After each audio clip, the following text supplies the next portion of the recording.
Welcome to Beyond the Mask. One of the most powerful tools we have in healthcare isn't a medication, a monitor, or even a procedure. It's our story.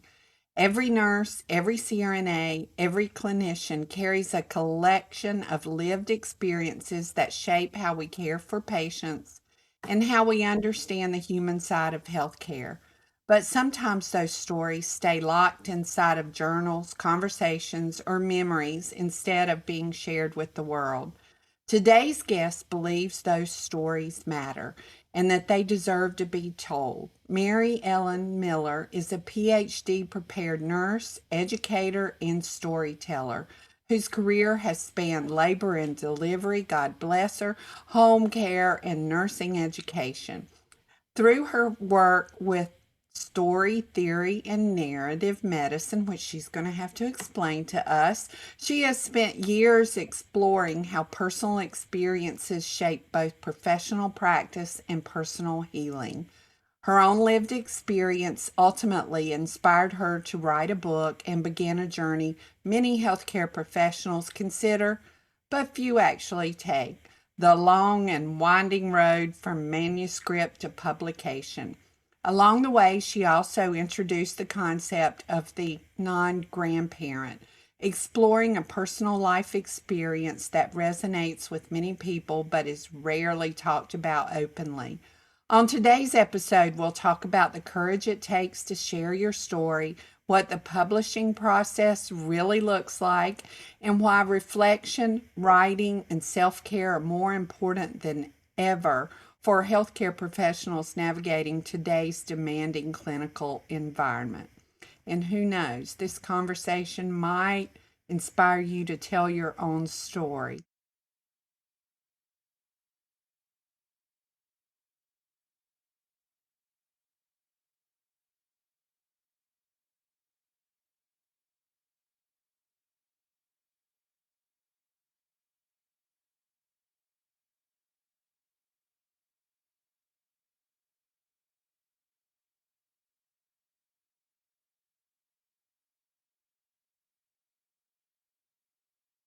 I have a guest co-host with me today, Laura Ardizzone. Laura, why don't you tell our audience a little bit about you? You've been with us a couple of times, and there'll be many more. I will be happy to. Thank you for the introduction. My name is Laura Ardizzone. I'm a CRNA and the Director of Clinical Services, Anesthesia Services at Memorial Sloan Kettering Cancer Center in New York City. I speak a little faster than Sharon, and I have a little bit more of an accent. So we're a good yin and a yang to this discussion.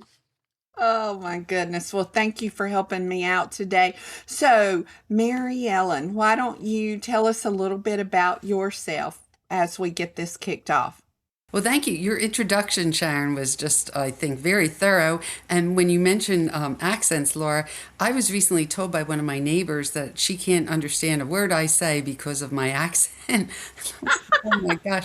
I grew up outside of Philadelphia, and I know I have that twangy, Philly accent, but I've never had anybody say that to me before. So I certainly hope your audience can hear and understand what I'm saying. So many things that you already mentioned, Sharon, are so important. One is the fact that, I'm a nurse for many, many years. I'm pushing my 50th Oh, anniversary wow. in nursing. Congratulations. Thank you. And I went through the tracks, the long and hard. When you talk about the long and winding road, I graduated as a diploma nurse back in the late 70s, and then went through night school to get my bachelor's and then my master's, and then finally, many, many years later, my doctorate from Temple University in Philly. But along all these different pathways that I took and all the numerous people that I interacted with, whether they were patients, families, communities, you're right. You just collect so many stories and you have them. And sometimes you reflect on them, and sometimes, if they're difficult stories, oftentimes we repress them and we just push them away because it might be too difficult for us then to move on to our next encounter with someone. But I learned through working with student nurses and having to actually, stay up on the ball on things that are written in the literature, that there is really evidence-based material that says how important stories are and narratives are to help us with our relationship with our patients, but also with other providers, and then even just ourselves, our internal selves, if we could do our storytellers telling via like reflective journaling. When I taught, I'm now working just as an adjunct faculty, and I shouldn't say just as an adjunct faculty. I'm working as an adjunct faculty member, but when I taught full time, one of the courses that I taught on the graduate level when they had it in the curriculum was nursing theories. And that was a good 15 to 20 years ago when I taught that course. But I got to learn all the different models and theoretical frameworks. And one that I never knew of before was called story theory. And it came about in 1999 by Mary Jane Smith and Patricia Lear. So it's Smith and Lear's story theory. But that's what they promote in their theory, that relationships with our patients should be transactional, and we should be listening to them, and we should be hearing what they have to say when they tell their stories, because we're really going to learn more about them and their situation, and we're going to be able to care for them in a more optimal way. And I did jot something down. It's using purposeful, intentional dialogue to understand a patient's health stories, because stories are fundamental to all our human experiences, aren't they? And interestingly enough, I didn't learn about narrative medicine until many years later, but in the same year, in 1999, a doctor who also had a PhD from Columbia University, and her name is Sharon. She actually did her doctoral work on narrative medicine, and she didn't coin the term till the following year and started publishing the year 2000 and onward. And her initial work was with physicians, but now this narrative medicine has expanded to all healthcare disciplines. So it's just a proposal that scientifically competent medicine or healthcare alone can't help a patient and their family grapple with their loss of health or to find meaning when they're suffering. So, along with scientific ability, healthcare professionals have to be able to listen to the narratives of the patient and honor their meanings, and to be moved to act on the patient's behalf. And then she further defined that as narrative competence. So that's competence that you need to do, with listening, so that you're able to interpret and respond to the stories that you hear from the patients and their families. So your whole end result is a better understanding of the experiences that they're undergoing. And reflective writing is one big component of narrative medicine. So that's why I wanted to tie that in today, because we are going to be talking about writing stories and journaling and the importance of that. Can I ask a question, Mary Ellen? So you said something that sparked my interest. You said narrative medicine is listening to the stories of patients and couple that with evidence-based medicine. That almost sounds like therapeutic listening, didn't I? Doesn't it? I'm Yes. I'm going way back into nursing school here, but I feel like nurses have been doing that since the dawn of time. We just Yes. didn't have such a catchy coin phrase. Yes. Because Okay. as I said, I graduated from my diploma program in the late 70s, and we learned all about therapeutic listening way back then. And these We should have got a better name, maybe. these theories and models, they came about in 1999. So it was really after the fact. So no, you're right, Laura. You're right. All right. So what's old is new again. That's true. Exactly. It's in everything. That's right. That's right. 100%. I've also had a chance you wrote a book, which is a lovely book. But what prompted you to coin the term non-grandparent? And what does that mean? I have to say a little bit about my personal story with pregnancy loss that my daughter and her son, her husband, my son-in-law, had after infertility treatment. So for them to even get pregnant, it was like a miracle that we couldn't believe it. And then we were all so excited. Like everybody was over the moon. It wasn't just they and us who were going to be the grandparents, but it was like the siblings of both, and extended friends and families. Everybody was so excited. And then late in the first trimester, she experienced a pregnancy loss. And then we were all taken down that road of grief and sorrow. But I wanted to be there for them. Like, I didn't want anything to be focusing on me in terms of my feelings at the time. and I wanted to be there to be their rock, however I could help them. But then after things settled down a little bit, and I really, in the book I say, I think it was a couple months later. I really can't recall exactly because this happened 10 years ago. But I started then thinking about me and like, who was I now? Because I thought I was going to be a grandmother. And friends and family were all announcing, the grandparent status that they were either going to have or they already had. I compare it actually to the woman who undergoes infertility when all her friends and family are having their babies, and then what is she, and like she's the one that's left out and not really part of like the circle of parenting.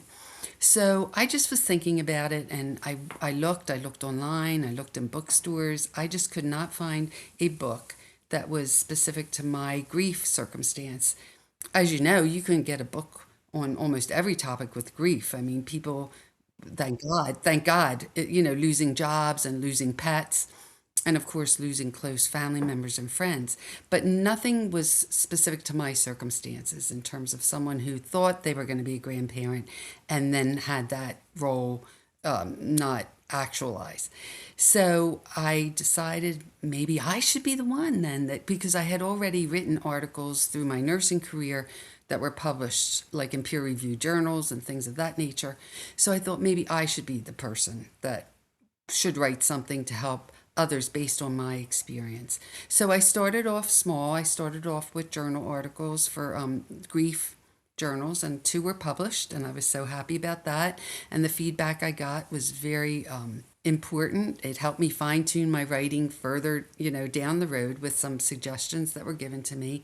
And also, the Philadelphia Inquirer is the big newspaper in Philadelphia, equivalent to like the way, the Washington Post is down in Washington and the New York Times is in New York. So the Philadelphia Inquirer published an essay that I wrote in their health section about navigating the holidays as a non-grandparent. So I was really thrilled that they published that.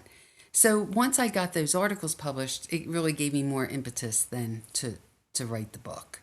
I hit a lot of roadblocks. I can talk about that in terms of actually getting the book published with all the different submissions that I did with query letters and things like that. So I do have some suggestions for your viewing audience in terms of maybe something that might help them not have as many hurdles as I had. But you asked how I got the phrase non-grandparent. I just had to ponder a lot. Like, if I'm not a grandparent, what am I? And then I remembered, and I put this in my first chapter, I remembered that when I was in high school, that the prefix non meant like not or the absence of. And to be sure that I was right, because I didn't want to say it and be wrong, I went online real quick and checked, see what the Merriam-Webster dictionary said about the term non. And that's what they said. And they gave examples for the absence of, like, non-smoker and non-compliant and things like that. So I thought, well, then that gives me and others like a title, because it's hard to go through life feeling that you're not, validated as some type of a situation that's happening in your life and not have anything to call it. Social media now too, like everybody shares pictures of their grandchildren. Hmm. You got me thinking. I never really thought how much of it is, part of what everybody else is doing. If you're not a grandparent, some people aren't for many reasons, that nobody really talks about that. Hmm.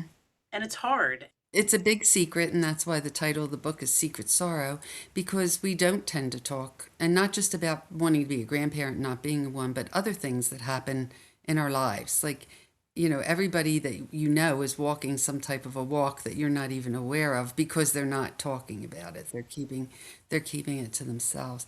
And I use quotes at the beginning of each chapter, and one of my favorite quotes in the book is from John Steinbeck from East of Eden, where he wrote in the book, "Everyone carries a box of secret sorrow shared to no one."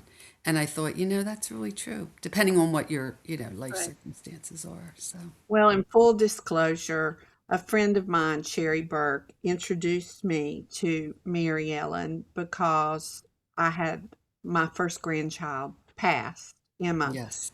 as a lot of the listening audience will know, and that's how we got connected and had a lot of conversations. And what I told Mary Ellen, not only did I lose my grandchild, I really lost my daughter too, because that girl is gone forever. My daughter, the way she was, is gone Mm-hmm. forever. Mm-hmm. Because it changed her. Yeah. Mm-hmm. Yeah, oh, it really changed her. And understandably so, it changed her. But her father and I, which is also still my husband, so I don't know why I said it like that, but we He's not we listening. No, shh. we talk about that because we felt like we had a double loss. We Mm-hmm. lost her and the grandchild, but then there was our learning process in how to address that in polite society. If there's because you'll stop a conversation, Yes. right? Yes. Very, very quickly. But yet I have to acknowledge Emma or my daughter. It's very painful to her. So when people ask me, which is an inevitable question, do you have any grandchildren? They see the white hair Mm-hmm. and they ask the question. I'll say I have one in heaven and two on earth. But my daughter's twin said what she's learned from that process is she don't ask people specifically, do you have any grandchildren? Do you have any children? Because you don't know the path they walked, just like Mary Ellen said. She says, tell me about your family. Mm-hmm. Excellent. That's really good. That is such a perfect way to ask someone. Southerners, we always ask all these questions. Mm-hmm. That's the way we are. It's Mm-hmm. called curious, but Yes, Yeah. it's being curious but friendly, and but I thought that was a really nice way to put it. I took care of a lady a few weeks ago, and we were running behind. I was working in a GI clinic. And when I opened up the curtain, I said, oh, I said, I'm so sorry. I know you've been waiting so long. And she said, well, actually, I'm fine, but my husband is in the car waiting with our children. And I said, well, how many children do you have? Oh, God. See, I didn't even learn. And she says, well, I have a 7-year-old, a 9-year-old, and an 11-year-old, and a forever 5-year-old in heaven. That's really that's a brave response too, because so many people are afraid to mention because they don't want to make you feel uncomfortable. right. So And it will stop mhm, mhm. conversation, and I've used it to stop conversation if it was somebody I didn't want to talk to. Uh, I work with a surgeon who is less than hospitable, let's just say that. And Mary Ellen, I had told her about my tattoo, which is my granddaughter's footprint that passed. And so, you know how they'll ask you to move the lights back after laparoscopy when the house lights go up and they need the OR lights. And this surgeon is just an interesting human being. He missed And preschool the day when we were supposed to be kind to each other. that's Oh, right. oh, that's So as I move the light, he says, you don't look like a woman who would have a tattoo. What is that? Does it mean something? And I said, yes, it's my dead granddaughter's footprint.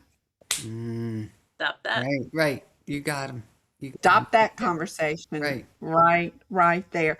Well, Mary Ellen, why don't you tell us if you being a nurse, do you think that was involved in you writing the book, and did that background contribute to how you wrote the book?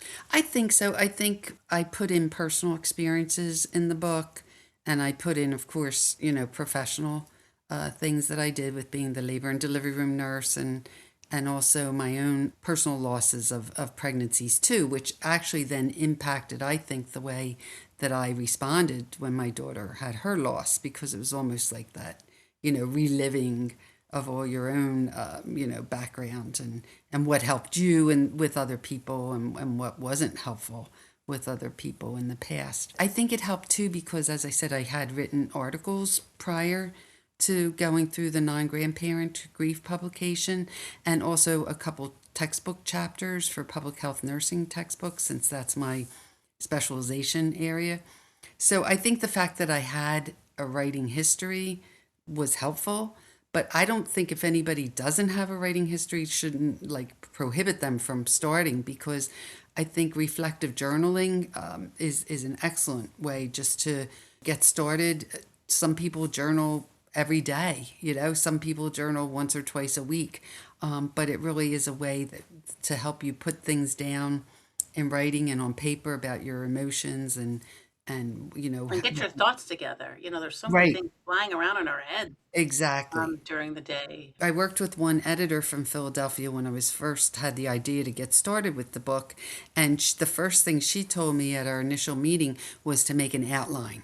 She said you really have to make an outline about how you want your book to flow, and then she said once you make the big outline, like in terms of, you know, chapters, she said then we're going to work together and we're going to do minutia. We're going to go, okay, so you want, and I'm saying this isn't exactly how we said it, but like chapter 3 is, as you said, Laura, there's many types of non-grandparents. So I have that as my chapter with chapter 3, like, you know, who's a non-grandparent? Then I have to go through all the different categories because there's childbearing types, like with what happened with Emma's loss for you, Sharon, and my daughter's miscarriage. But then there's non-grandparent, I'm sorry, non-childbearing types, like for those who have maybe a loss of a grandchild from sudden infant death, or from a disease of any kind, like if it's their only grandchild, of an accident or a disease.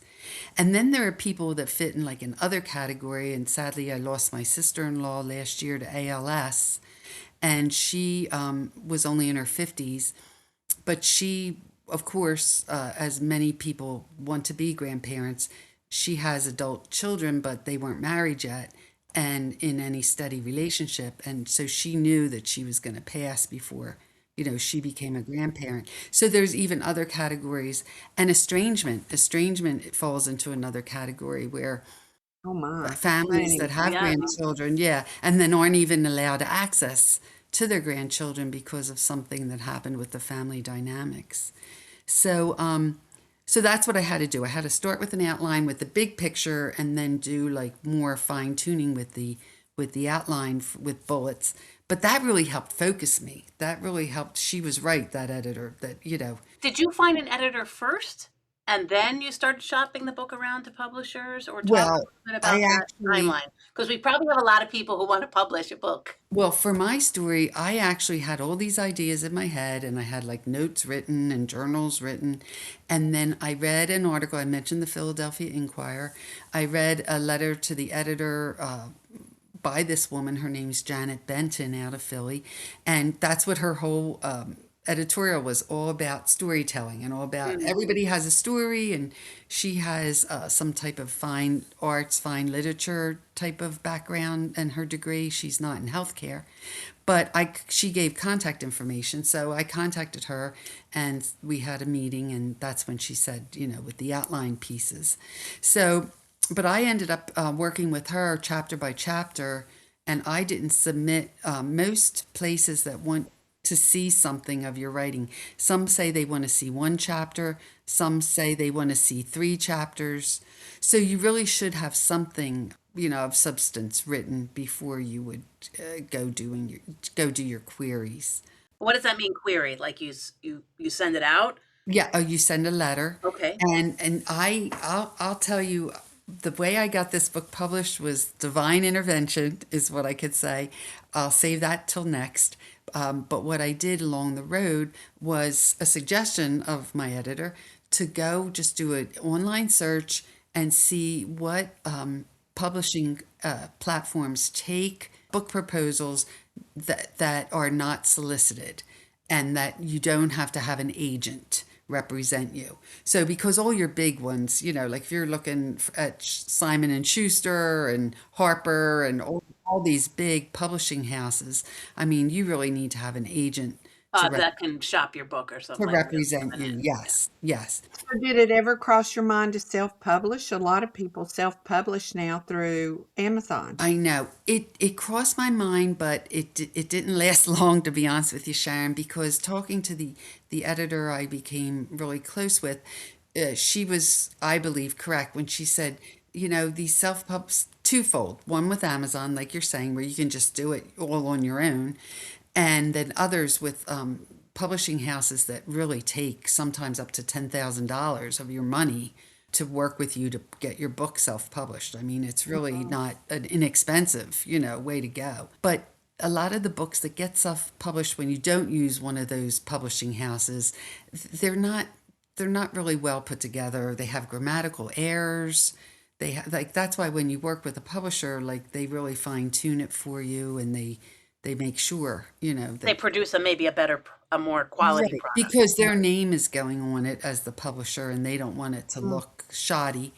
So no, so I didn't go down the self publishing route. But what I did, I took her advice. I went online. I looked for publishing places that didn't require an agent, and looked that wanted books that were either different categories like self help, inspirational, narrative stories, those kind of books, and those were the query. Then you have to go on their websites, and they're all different. Some of them say just send us a query letter describing like your book in a paragraph, like they just wanted it down and dirty, and give them basic information. Other places, like I said, wanted this protracted letter with an outline of all your chapters, and then they wanted 1, 2, or 3 chapters to review. I mean, so it's highly variable what they'll ask you for. And I found out later, when I was having no success getting my book published, that a woman who taught at the same university that I did, DeSales University in Center Valley, Pennsylvania, she taught one of the humanities courses, and she was published with several books. And I wish I would have talked to her sooner. But anyway, she and I had a meeting, and she was surprised when I told her I sent out more than 50 queries. Wow. I know I'm not on video right now, but I have my little journal book here right now. I'm holding it up with all the dates and all the places that I sent these queries to. And I only heard back from 22 that said that no, it wasn't like what they were looking for. And she was very surprised. She said, Mary Ellen, she said, usually my experience is if they don't want to have your book in part of their publication world, she said, they don't even get back to you. She said, I'm really surprised that you heard back from 22 of them. And I said, yeah, I did. And So it was 22 no's. yeah, it was disappointing. It was Okay. disappointing. But here's my divine intervention story. If you or your audience believes in divine intervention, my daughter, my older daughter, not my daughter that had her pregnancy loss, but she suffered a very severe concussion 10 years ago. She actually met a lot of people through an online support group that in the United States, they're very helpful to each other in terms of just talking strategies and what helps and all that. So a man that's in the support group, his name's Rob Bow, and my daughter's Ashley Miller. Rob had this idea to do a podcast. You would like this because this is your life. For just specifically for concussion and traumatic brain injury people and their families, their caretakers, to help them navigate. So he didn't want to do it himself, though. He thought, he really wanted to have a co-presenter, and he really connected with my daughter. Like, he's in Wisconsin and she's in Pennsylvania, and they really connected online. And their stories are different with how they had their head injuries. But they started, they had their year anniversary, I think, last year doing it. Now they're in their second year doing their podcasts. They have thousands of followers, and now it's worldwide. It's called Life Rewired. And here, one of their guests was a nurse named Amber Lurit. And Amber was a psychiatric mental health nurse who had a brain injury through a very horrific way that you would think, how could this ever happen? She and her 2 young daughters with a neighbor were at an outside ice cream parlor, at a picnic table enjoying their ice cream, where all of a sudden a storm came up like out of nowhere with the high winds and everything.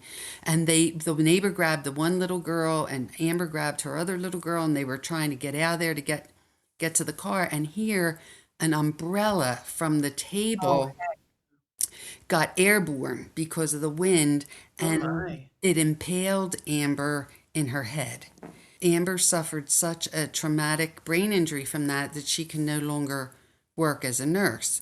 But she wrote a book published by Inner Peace Press, which is the publisher that I have, and it's called Invisible. And I read Amber's book. Ashley said, Mom, you have to read Amber's book. I said, maybe she can help you get published because she really likes this publisher. She really thinks that she publishes really stellar quality material. So that's how my book ended up getting published. I ended up through Ashley and Rob's podcast and them meeting Amber and interviewing Amber for the podcast and her traumatic brain injury, and then me speaking to her, and I read her book, and the whole I premise think of it's it. called the butterfly effect. It is, exactly. And so Amber's book title's perfect because to look at her now, because it's several years later, like, you would never know she had a TBI, but there are some days that she still can't get out of bed until noon because her headache is so bad, or she's working, during around the house and does her thing, but then she has to go to bed like at noon because she can't take the visual stimulation anymore or whatever. So, but that's how I got connected to Inner Peace Press, was through a psychiatric mental health nurse named Amber. I love that story. what has been the biggest frustration as well as the biggest rewards that you have received from writing this book? I think the biggest frustration was before I got the book published was just all the rejections that I had. And I had to keep telling myself that I heard that story about J.K. Rowling with the Harry Potter series, that she was turned down numerous times, and then finally, she was picked up as an author. And so I just had a lot of frustration because when I was sending my query letters out and when I was sending my inquiries out, I was only sending them to publishers that said that they did that type of genre. They did self-help, inspirational type of books, life story, lived experience kind of stories.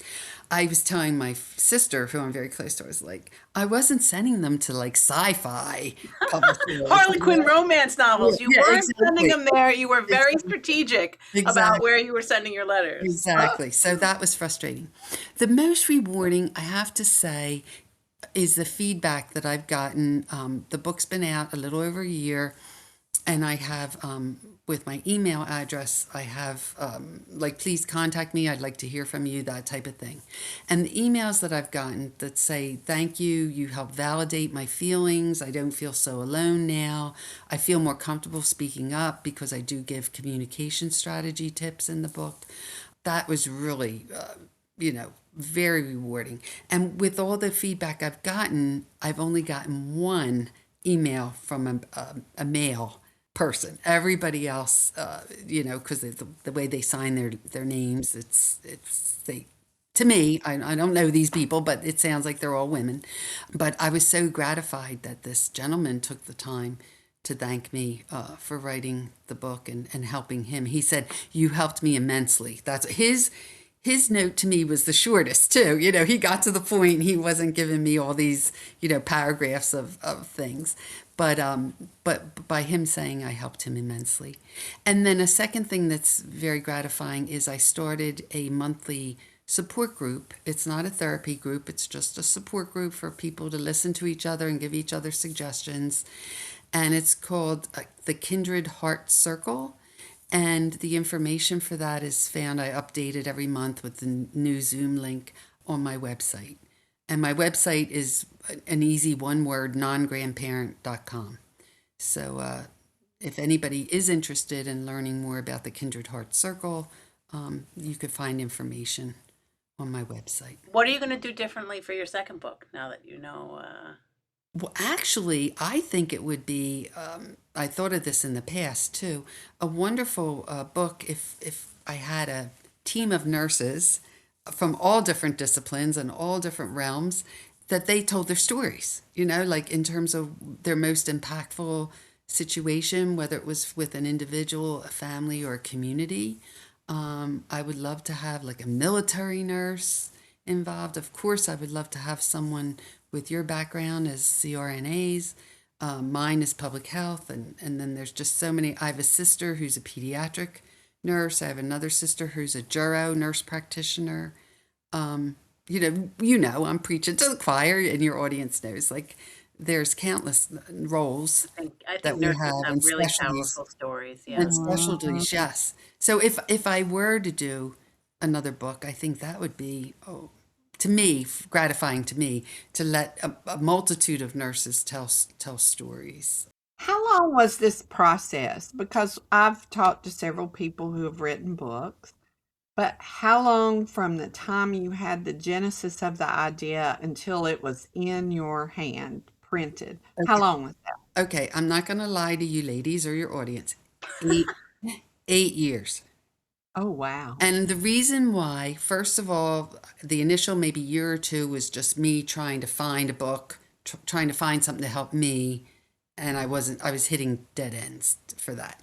And then once I decided maybe I should be the one to do this and to take the quantum leap, then it was all the fine tuning, like with the outline and just trying that took such a long time just to try and figure out what I wanted to encompass in the book and include. And then because it was such an emotional topic for me, that's Mm. why I think Sharon and Laura, it took so long because I could work on it and then I might put it away for 4, 5, 6 months. I couldn't even, my mind couldn't wrap around it because maybe we were having like joyful things happening, in our lives. And one of the joyful things that did happen is my daughter and son-in-law, they ended up adopting a beautiful little girl. And so today I am, a grandparent, but it doesn't negate the years that I wasn't. And I had to navigate that whole, like you mentioned, Laura, social media. You go on and it's just like especially around the holidays, you're just bombarded with all these pictures of all these families that look like Right. Right. they're having the time of their lives. Well, Facebook is for grandparents, so. Yeah, yeah, yeah. I believe it. I believe it. So anyway, so I did have to put it down and then restart.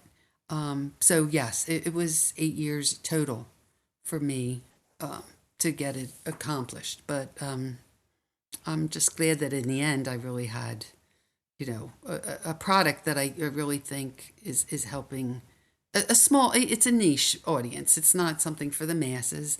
But I do think because I do include a chapter for people who know or love a non-grandparent and I offer them Mm, suggestions. that's I do great. think it is for people beyond, strictly just the non-grandparent for advice.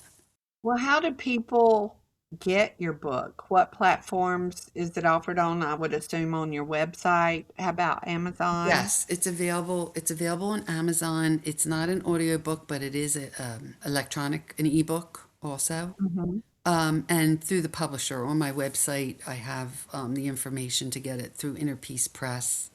And Inner Peace Press has this relationship with publishing houses throughout the world. I'm not saying it's everywhere in the world, but places like the UK and Australia, Ireland. So it is available overseas too. And I have gotten some of those emails that I've gotten. It's so rewarding to hear from somebody who's not local and to know that this isn't a phenomenon that just happens in the United States. Well, we are downloaded in 125 countries, Mm. so other people will have the opportunity to listen to this. So, as we kind of wrap up, is there anything that you would like to leave our listeners with, Mary Ellen? Well, I guess if we're going to stick to the topic of publication for nurses, I think an important ending commentary would be like it is a little scary and you really have to prepare yourself for rejection, but to make the quantum leap and go ahead. Start out by doing some journaling or some outlining of what it is, what story you wish to convey. Maybe you'd feel more comfortable as a nurse teaming up with another nurse and co-writing, a book together. I know that's done as a nurse educator, faculty. Many of the books that we had to review, whether they were textbooks or whether they were supplemental readings for students, many of them had co-authors, whether it was 2 people or 3 people. And that might be a good strategy for someone who's just starting. But, the perseverance, I think, is really important, and to not take it personally when you do not hear back or you do get that rejection letter that says it's not what the publisher Oh, was you looking. got 22 and you're still Yes. standing. So. Yeah. Yeah. I am. Gives us all hope. Thank you so much for joining us. Thank you so much for writing this book. It's more pervasive than we think. Whenever it got out on social media that my granddaughter had died, I received so many private messages from the community out there saying, well, I had this happen to me. I had no idea. I mean, Right. CRNAs that I had known for a long time, and it's just not something you bring up in polite conversation. Or, like you said, people just keep this hidden. So we appreciate you putting it out there for people to acknowledge it and talk about it. So, everybody, you can go to Amazon. We will link everything in the show notes if you're interested in getting Mary Ellen's book. So, thank you for joining us today. Oh, thank you so much for the invitation. And happy spring. It's around the corner finally. Absolutely. Thank you for sharing your story. It's so important. Oh, Thank thank you. you so much for listening.